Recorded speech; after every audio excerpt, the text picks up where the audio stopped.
Greetings! In this video I'll be painting a Vanguard Marine of the Executioner's chapter. I've had a few requests to do this one, so hopefully you guys like the result. Everything here is 3D printed. We don't really have a Mark IV kit to work from, so we make do I guess. Check the description for a more clear disclaimer regarding 3D printed parts. I've used references from Imperial Armour Volume 10 for this paint job, and I've included the variant close support tactical marking shown on the Vanguard Marines. As usual, I've primed the model black with my airbrush, though you're welcome to use a spray can primer if you prefer, just be aware of the environmental requirements. To base coat the armour and weapon casings, I've started with Grey Knight Steel. This colour is a fairly close colour match, but in retrospect it could have been a bit more blue. Mixing in some rust grey could yield a closer result. Next, for the power pack and respirator cover, I used Runelord brass.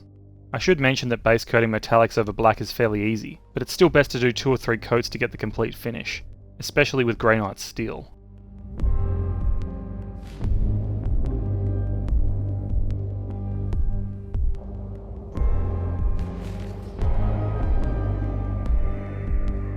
For the final metallic base coat, I've gone with Iron Warriors. Applied on the various metal details around the armour like with most Space Marine models, but also on the pauldron trim. I'm fairly sure it's as silver on the reference images.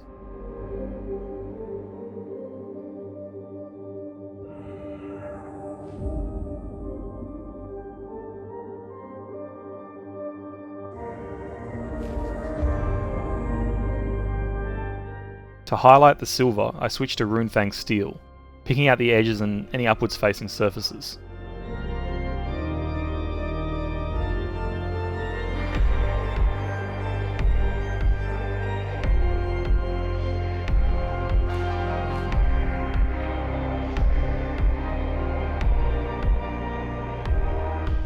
I briefly went back to Runelord brass to paint in the molecular bonding studs on the left pollen above the knee, then back to Grey Knight Steel to clean up where I made a few mistakes.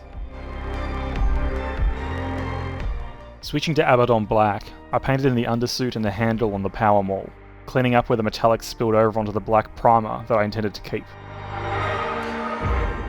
The holster is the only bit of leather on this guy, but it still needs painting up, starting with a base coat of Rhinox hide carefully applied around the metallics.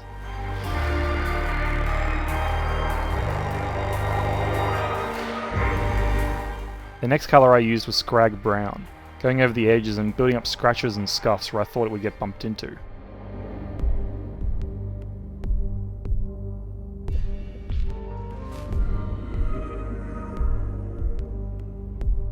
Finally, highlighting those damage details with Deathclaw brown, doing small scratches to bring up the brightness a bit.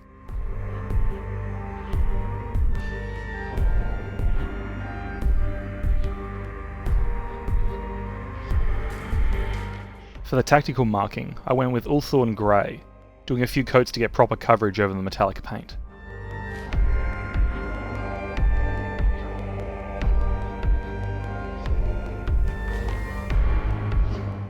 Over on the other side, I started base coating the armorial with Mephiston red, as well as filling in the eye lenses.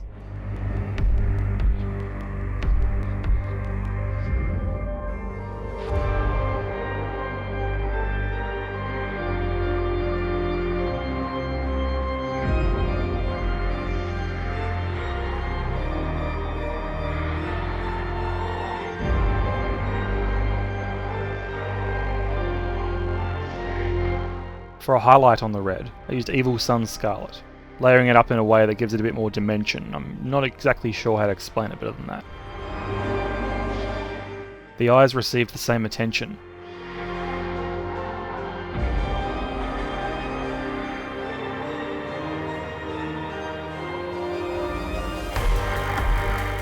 Followed by Wild Rider red in a smaller area towards the middle.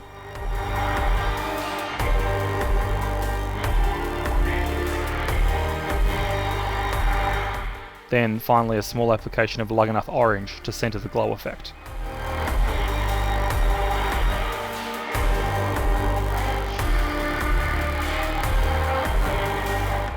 The Executioner's weapons sometimes feature markings.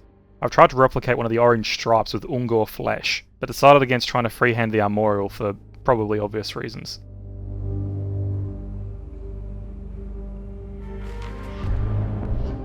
Onto some weathering now with a black enamel panel liner. I apply this all over the model, avoiding the 3D markings though, to help hide the fact that they're 3D. This step helps ground the model, adding much needed definition between panels, and I was hoping that it would help make the armour colour look a bit closer to the reference.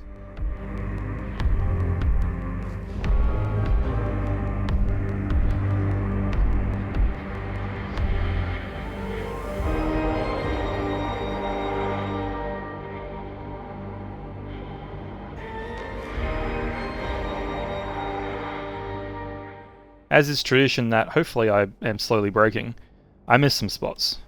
I went back in with Mephiston red and then Evil Sunz Scarlets to paint this little cable at the bottom of the greave. I like painting these cables in a striking colour. To me, little details like this help frame the armour, akin to painting the rim of the base black. I also went in with Mechanicus standard grey to do a small highlight on the power maul handle. After I was happy with those bits, I based the model in my usual method, painted the base rim, then sealed it all together with an ultramatte varnish. And here we have it! A Vanguard from the Executioner's chapter. I'm not sure about this one. There's a few things that didn't come together how I'd hoped, but when trying to spot what exactly went wrong, I can't quite put my finger on it. The armour colour looks right, but doesn't at the same time. Maybe a non-metallic grey blue with a satin or a gloss finish would have looked better than the metallic one. I did go fairly heavy with the matte varnish, trying to tone down the sheen to match the reference a bit more. Let me know what you guys think and what I should have done differently, if anything. Another thing I'm not the happiest with is the pose. It was looking good when I built it, but when I mounted on the base, the angle was too low. I raised it up a bit with some sprue, but I didn't want to go and make some fancy base just to correct the feet position. I think the pose would work in a squad with no problems, but alone like this, it just looks weird. Like half of the Assault Intercessor poses can do. But other than that, I'm fairly happy with the final result. Hopefully you guys who requested I try this scheme like the result. Let me know either way. But anyway, that's all I've got for this one. Do the comment thing if you have any requests, questions or whatever. I'll make sure to get to any of the questions you have. Until the next one, which I hope you stick around for.